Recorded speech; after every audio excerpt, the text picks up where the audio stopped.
श्री गणेशाय नमः।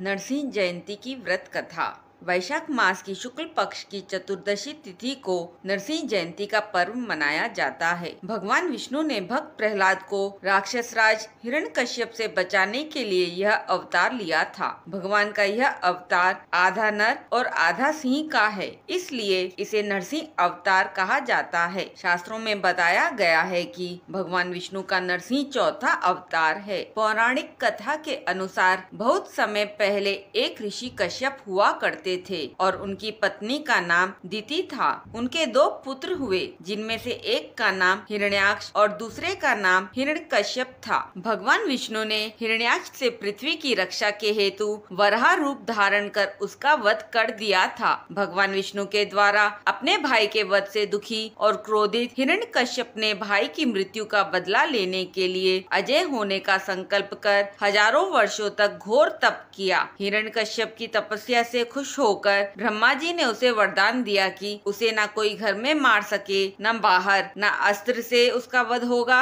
और न शस्त्र से। न वो दिन में मरेगा, न रात में, न मनुष्य से मरे, न पशु से, न आकाश में और न पृथ्वी में। ब्रह्मा जी से वरदान प्राप्त करके हिरण्यकश्यप अजय हो गया। उसने इंद्र से युद्ध कर स्वर्ग पर अधिकार जमा लिया, साथ ही सभी लोकों पर उसका राज्य हो गया। हिरण्यकश्यप इतना अहंकारी हो गया कि उसने घोषणा करा दी कि मैं ही इस पूरे संसार का भगवान हूँ और सभी मेरी पूजा करो। यह आदेश दिया और आदेश न मानने वाला सजा का भागीदार होता था। हिरण्यकश्यप के अत्याचार की कोई सीमा नहीं रही। उसने प्रभु भक्तों पर अत्याचार करना शुरू कर दिया था। उन्हीं दिनों उसकी पत्नी कयादु ने एक पुत्र को जन्म दिया, जिसका नाम प्रहलाद रखा गया। वह धीरे धीरे बड़ा होने लगा। हालांकि उसने एक राक्षस के घर में जन्म लिया था, किंतु राक्षसों जैसे कोई भी दुर्गुण उसमें नहीं थे। वो अपने पिता से बिल्कुल विपरीत था। प्रहलाद भगवान विष्णु का बहुत बड़ा भक्त था।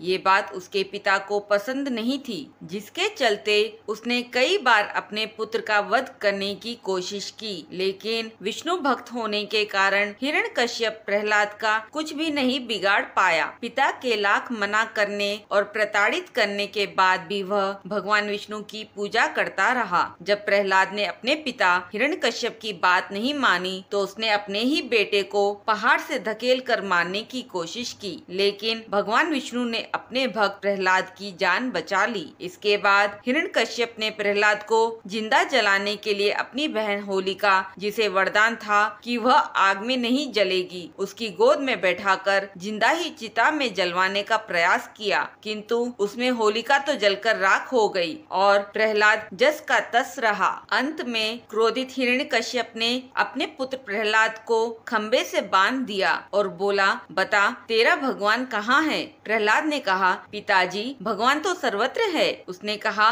क्या तेरे भगवान इस खम्बे में भी है? प्रहलाद ने कहा, हाँ इस खम्बे में भी है। यह सुनकर क्रोधित हिरण्यकश्यप ने खम्बे पर अपनी गदा से प्रहार किया। तभी भगवान विष्णु ने खम्बा फाड़कर श्री नरसिंह अवतार लिया। जैसे हिरण्यकश्यप को वरदान प्राप्त था कि उसे न कोई घर में मार सके, न बाहर, न अस्त्र से उसका वध होगा और न शस्त्र से, न वो दिन में मरेगा, न रात में, न मनुष्य से मरे, न पशु से, न आकाश में और न पृथ्वी में, वैसे ही भगवान नरसिंह ने दिन और रात के बीच के वक्त में आधे मनुष्य और आधे शेर का रूप धारण कर नरसिंह अवतार लिया और हिरण्यकश्यप को खींचकर मुख्य दरवाजे के दहलीज पर अपने जांघों पर लिटा दिया। शेर जैसे तेज नाखूनों से पेट फाड़कर उसका वध कर दिया। इस प्रकार से उन्होंने भक्त प्रहलाद की रक्षा की। उन्होंने आशीर्वाद दिया कि जो भी भक्त वैशाख मास के शुक्ल पक्ष की चतुर्दशी को उनका व्रत रखेगा, वह सभी तरह के दुखों से दूर रहेगा।